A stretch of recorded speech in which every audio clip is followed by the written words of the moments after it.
SB মামুনির রান্নাঘরে আপনাদের অনেক অনেক স্বাগত। আজকের রেসিপি পমফ্রেট মাছের আলু দিয়ে তরকারি। পমফ্রেট মাছ ধুয়ে রেডি করে নিয়েছি। এবারে আলুগুলোকেও কেটে নেব।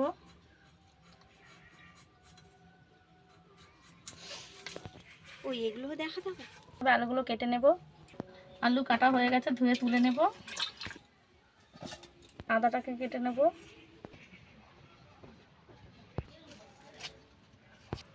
পেঁয়াজ কেটে নেব। এই পেঁয়াজগুলো আমাদের বাগানের।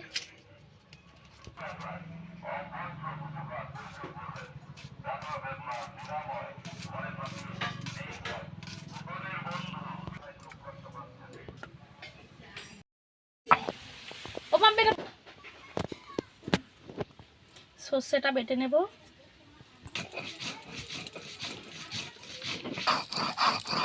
এটা মিহি করে বেটে নিয়েছি, তুলে নেব। বেটে নেব আদা,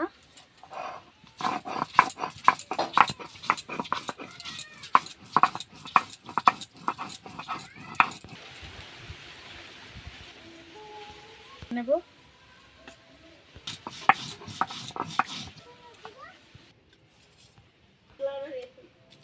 দিয়ে দেব নুন, হলুদ দিয়ে ভালো করে মাখিয়ে নেব। পমফ্রেট মাছটা এতই বড়, মাছের ডিম হয়েছে।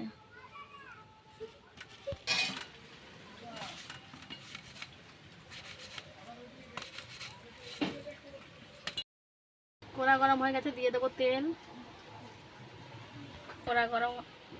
কড়া গরম হয়ে গেছে, দিয়ে দেবো মাছ।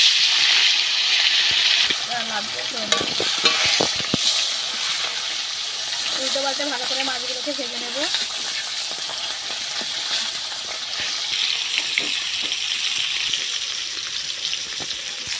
এই পমফ্রেট মাছ প্রচুর নরম মাছ, একটু হালকা হালকা করে ভাজতে হবে হালকা হাতে। এই মাছ সচরাচর পাওয়া যায় না, যখন পাওয়া যায় কিন্তু প্রচুর দাম নেয়। এই মাছ কিন্তু খেতে খুবই টেস্টি হয়। যে এই মাছ একবার খাবে সে বারবার খেতে চাইবে। আপনারাও বাড়িতে বানিয়ে খেয়ে দেখবেন। আজকে এই মাছটার কাটা দেখাতে পারিনি, অন্য কোনো দিন এই মাছটা আমি কেটে দেখাবো আপনাদেরকে। মাছ ভাজা হয়ে গেছে, তুলে নেব। এই মাছটা কাঁটা নেই, একদম একটা কাঁটার মাছ। বাচ্চারা খেতে খুবই পছন্দ করে এটাকে। মাছগুলো কি লাল লাল করে ভেজে নিয়েছি। কিটা কেটে থেকে আলুগুলোও ভেজে নেব।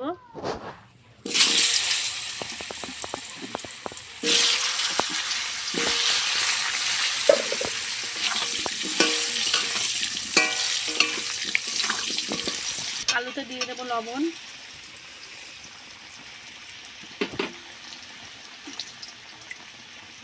হালকা করে হলুদ গুঁড়ো,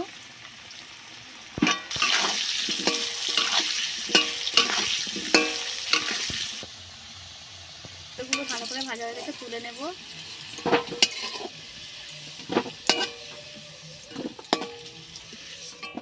মধ্যে দিয়ে দেবো 5 ফোড়ন, পেঁয়াজ, কুচানো পেঁয়াজ,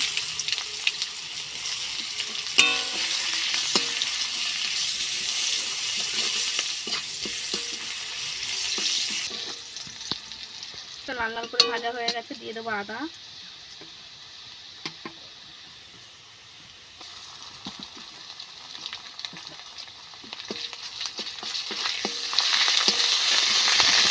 দিয়ে দেবো হলুদ আদাটা জন্য গুঁড়ো, দিয়ে দেবো হালকা করে মশলার জল।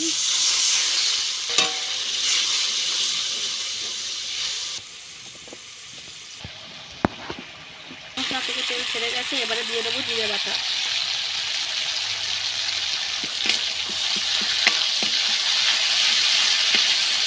ভেজে রাখা আলু,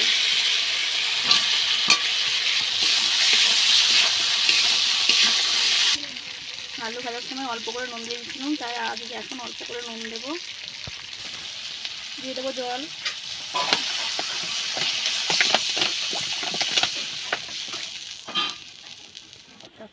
এদিকে তরকারিটা ফুটতে থাকুক, ততক্ষণ আপনারা আমার চ্যানেলটিকে সাবস্ক্রাইব করে দিন।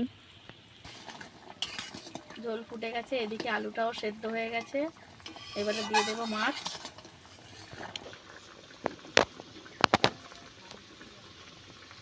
এবারে দিয়ে দেবো মাছ।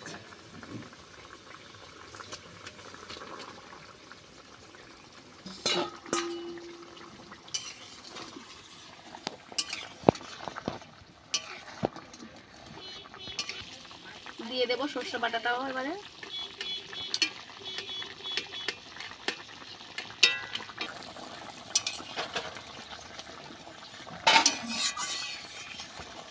রেডি হয়ে গেছে আমাদের